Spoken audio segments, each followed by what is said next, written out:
懂车帝这次的测试已经测完，自费30款60辆热门汽车在北京市产品质量监督检验研究院发起撞击测试。当170万的路虎揽胜出场时，内心不禁有一丝激动，而迈巴赫的出场唯有声声感叹，实在好可惜。等到奔驰大 G 登场，整个人都麻了，这简直毫无人性。此次测试以56公里每小时、30%重叠率钻入货车尾部，真正考验到每辆车的 A、B、C 柱以及车身用料。为确保公平公正，所有车辆工况一致，路虎揽胜在碰撞中 A、B、C 处撕裂，副驾驶当场领盒饭。理想 L6 问及 M7， 哈弗大狗也是众生平等，极氪001更是结构严重变形。就连迈巴赫 S7 都未能保住，副驾驶简直是惨不忍睹。在前边众多车型副驾全部阵亡的情况下，大 G 的副驾竟奇迹般的存活下来，一直到第27辆车特斯拉 Model 3出现 A 柱位变形，副驾假人也安然无恙。之后的沃尔沃同样表现十分优秀，实力与价格也并非绝对成正比。在30多款车中有合资也有国产，得出的结论是，国产车的质量比合资车要好一些，车身强度更结实，甚至超越100万豪车的质量。可是即便有这样的结论，也被骂惨。黑车帝、懂车帝两种对立的声音就出来了。目前最大的争议是货车车厢离地高度的固定，30款车高度不一样，长度不一样，重量也不一样，有的 A 柱直接硬扛车尾，有的差点连车顶都没碰到，所以这个测试没卵用，不严谨。那么说这话的朋友有没有想过现实生活中的碰撞？你开的车和你撞到的火车也是高矮胖瘦，无法确定统一的呀。车祸千万种，盒饭味道也是千奇百怪，各种都有。这事儿本身就没有公不公平这一说，在保证测试条件和被撞车辆都相同的情况下，这个测试起码印证了2件事。第一就是大货车真的非常危险，相关部门应该尽快出台强制性的法规，对各类货车的后保险杠进行更加全面的改进，并加强年检，来保证道路上的其他车辆的安全。就视频里用来测试的那辆货车还算比较规范的，现在路上跑的货车有的用铁皮做的，甚至还有用螺丝来固定的，在现实场景中追尾的惨烈程度只会比视频里要严重的多，这个还得靠法规来强制推动。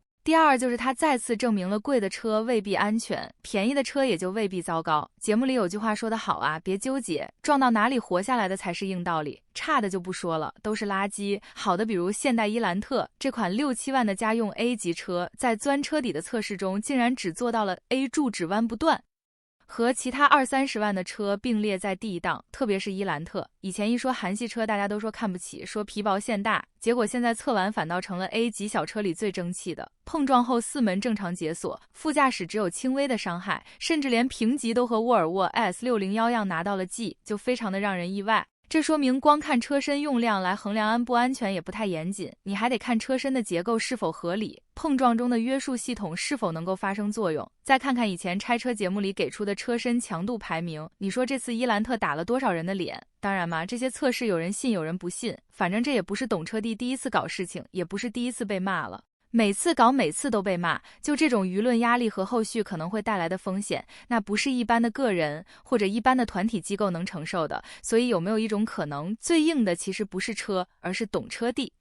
人回应了，但我更想笑了。他们说2款成绩好的车，特斯拉、小米，是因为吸能区结构设计好，所以碰撞的时候车头带动车体下沉了，车轮也被破坏了，这2部分吸收了大量的撞击能量。我认同，但是看看他们自己放的反方视频，迈巴赫的碰撞视频，他碰撞的时候车体有没有下沉，轮胎有没有泄力，这不照样有这种下沉的姿态吗？这不明显是因为迈巴赫更高，轮毂大，轴距长，所以这个车头往下压的时候车尾应该翘起来，是长轴距的车不好翘，所以它车体下沉的幅度没那么大嘛。照你这么说，轮毂大轴距长的车大家都别买了。你再看 X5 大 G， 谁的车头没下沉？但是他俩就算再下沉，他能钻到卡车底下是吗？他们这个解释恰恰证明了这个测试的成绩跟车高关系很大。另外我好奇一个问题，伊兰特钻卡车那个碰撞视频为什么找不着了？你们也不提这车了，是不是自己也觉得说不出口？我们最终碰撞的结果是伊兰特比迈巴赫、X5、大 G、路虎揽胜都安全。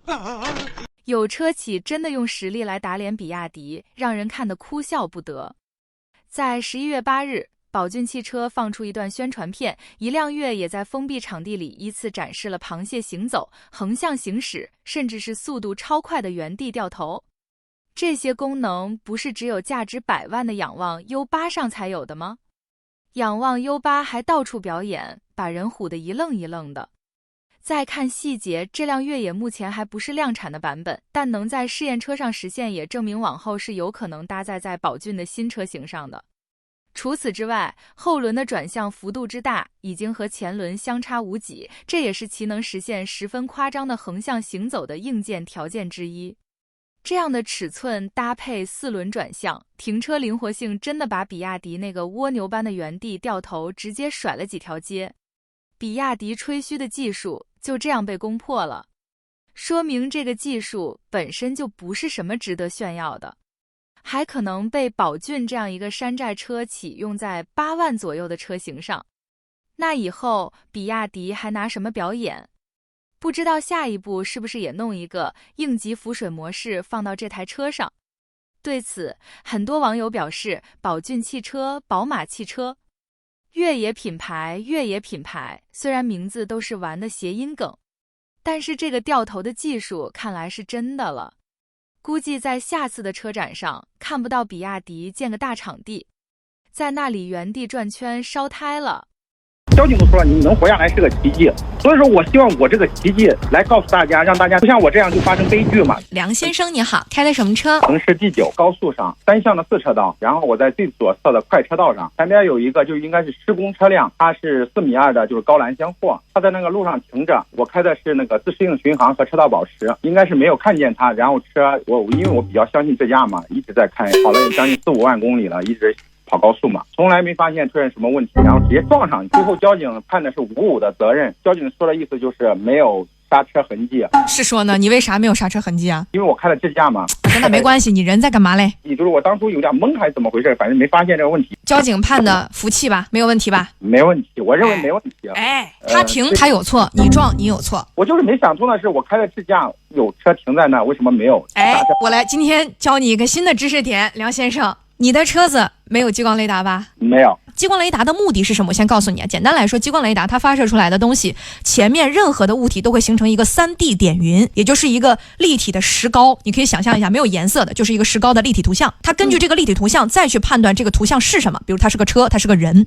通过这种方式能够较为准确的判断前方的路况，这个是激光雷达的意义。频率是能够判断这个石膏像移动的一个速度的。那么没有激光雷达的，没有纯视觉这种相对最近比较新潮智驾的车子都有一个弊端，对静止物体无法识别。他说的是自适应嘛？自适应指的是前面的车子要动的，静止物体高栏货车它识别不到，这种情况非常非常常见。所以说我就打这个电话的目的就是希望更多的人知道这种事儿。确实，您人没事吧？这个车子对你的保护怎么样？就是骨折嘛，现在下不了床。我的天哪！因为车就撞报废了嘛。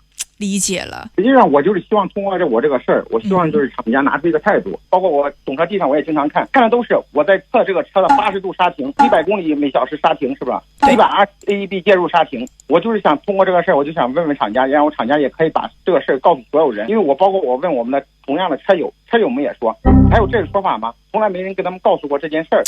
这个你今天来电特别及时，因为现在每一场发布会大家都针对于当前版本，比如说24年的发布会啊，我针对我24年发布的这款产品，它可以去识别什么样的情况，智驾可以达到怎样的水平，我可以在多少公里触发 AEB， 都进行了花里胡哨铺天盖地的宣传，却鲜有人对老车主负责。对，你是23年的车主，25年的D9能够识别静止物体，和23年有什么关系？我能不能 OTA 升级，或我的车是否能享受和之后车子一样的都不知道。对。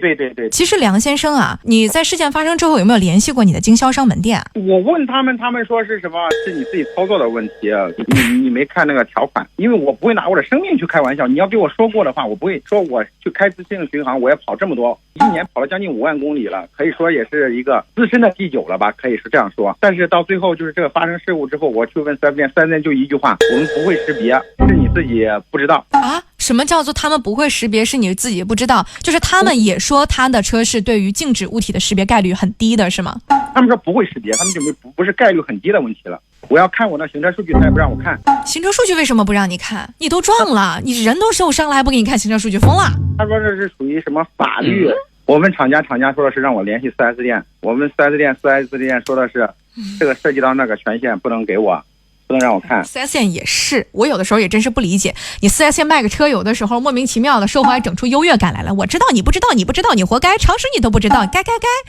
就是如果对方呢心里头有类似于这样的活动的话，其实也是不合适的。刚才在跟你聊天之际呢，我们下载了一个腾势的 APP， 然后腾势 APP 如果要开启智驾的话，是有一个车道领航，还有高快领航和城市领航的一个学习考试阶段的。你当时使用的时候是没有的，是吧？我们老车主是没有的，我们直接下 APP 直接就用了。交警都说了，你能活下来是个奇迹。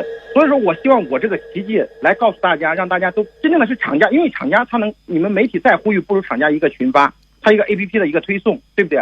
它可以把这个问题，就是很多车主就能不像我这样就发生悲剧嘛，对不对？因为我们一家5口人，差一点全部120公里的时速撞上4.2米的高栏货车，毫无减速是吧？对，毫无减速，我推了它行进了将近30米。我的天哪！对，它还有一个问题，它就是断电了之后，它不会自动解锁。那这个车门最后是怎么打开的？最后是别人把我们的玻璃砸开，把我们的人拉出去，又造成了2次损伤。因为你玻璃砸烂之后，你不可能，人家不可能给你剥干净，是吧？为了把我们抢救出来，对不对啊？等于是把我们的人从那个门那地方墙拽出去的，你知道吧？然后脸上啊什么都划的有伤痕，就是玻璃划了伤痕。好的，感谢梁先生今天和我们之间的一个分享。来，腾势厂家上线，你好，主持人你好。今天我们这个车主进线也没有其他的一些什么要求。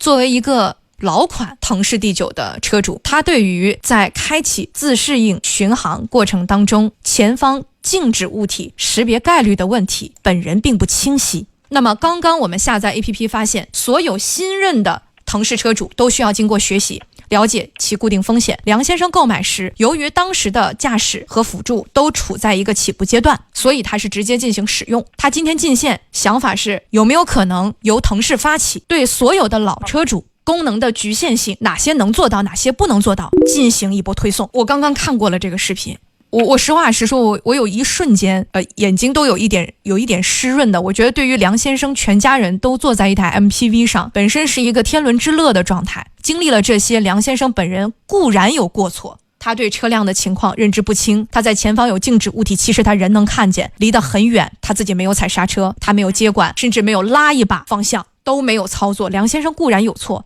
但他已经为他的错付出了惨痛的代价。我能做的是，我们节目里无论现在评论区里是在讨论车主的过错，还是讨论车企的宣传，还是要讨论什么的啊？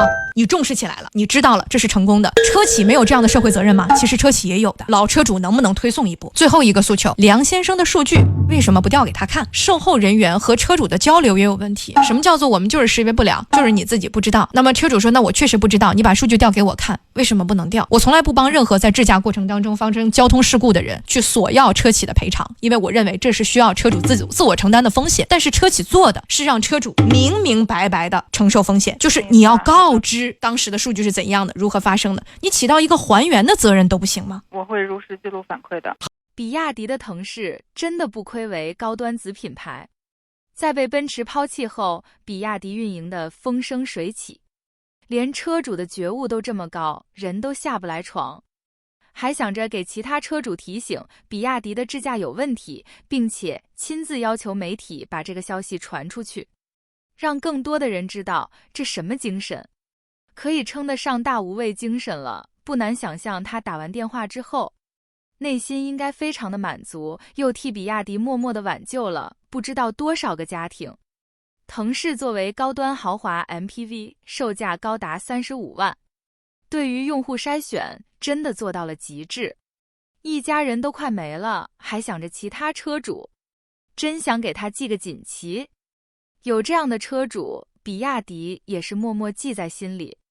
有媒体称，比亚迪自研智驾部门正在全集团范围内征调员工，只要面试通过，无需原事业部的同意，便可直接转岗。知情人士表示，这是集团第一次给出如此大力度的政策支持。报道称，比亚迪正在筹备全集团所有车型标配智驾，未来基础智驾功能计划下放到入门级车型上。也就是说，以后入门的 A0 级海鸥都标配比亚迪的智驾系统。经常看我们频道的朋友应该知道，我们没有聊过比亚迪的智驾。不是不想聊，因为比亚迪现阶段在智驾方面排名倒数，销量中90%都没智驾。近期要上市的应耀越野豹8，智驾搭载的是华为的智障驾驶。其他搭载高阶智驾的车型都是售价几十万甚至上百万的车型，比如仰望 U8、腾势 N7、汉 EV 等。智驾的名字非常特别，叫做天神之眼。这个名字取得可以，直接叫杨戬之眼不是更好，更接地气。看似很良心，其实就是没良心。这是要拿大量的低端车型的车主做小白鼠啊！中高端车有什么激光雷达、毫米波雷达、摄像头基本都装满，硬件上肯定不会减配，毕竟车架在那里，在安全系数上肯定是更有保障了。但是低端车肯定不可能给你上这些硬件，如果在6、7万的车上用这些，成本肯定受不了。那么大概率就是使用低成本方案，就是纯视觉加毫米波雷达。100万级的仰望 U8 搭载了3个激光雷达、5个毫米波雷达、12个超声波雷达、13个摄像头等等。最后的智驾还是一坨响，但凡有一点点能力，就不会在宣传中只表演泡澡和转圈了。更何况用低成本方案，那这个智驾水平智障看了都要骂几句。比亚迪是要用低端车的数据去训练智驾系统，以便快速的提高智驾水平。那么几百万车主就自动变成了试验品了，到明年中国马路上那些比亚迪车全部智障车乱窜。建议以后遇到比亚迪的车还是跑远点，而且在推广上比亚迪也是深谙中国特色。智驾出事比亚迪不背锅的，因为现阶段的法规，智驾出问题车主是要负主要责任。真是个小天才，车主自己买车肉身实验。智驾数据比亚迪拿走，出事了车主负责。别的行业做个实验，最起码还要自己买材料。中国倒好，试验品自己掏钱，还不用负责，真是弯道超车。爷爷，趁这阵子过江的人少，快回家吃饭吧，我来替您。我才不是小样呢，我是……爷爷，您瞧，雄鹰。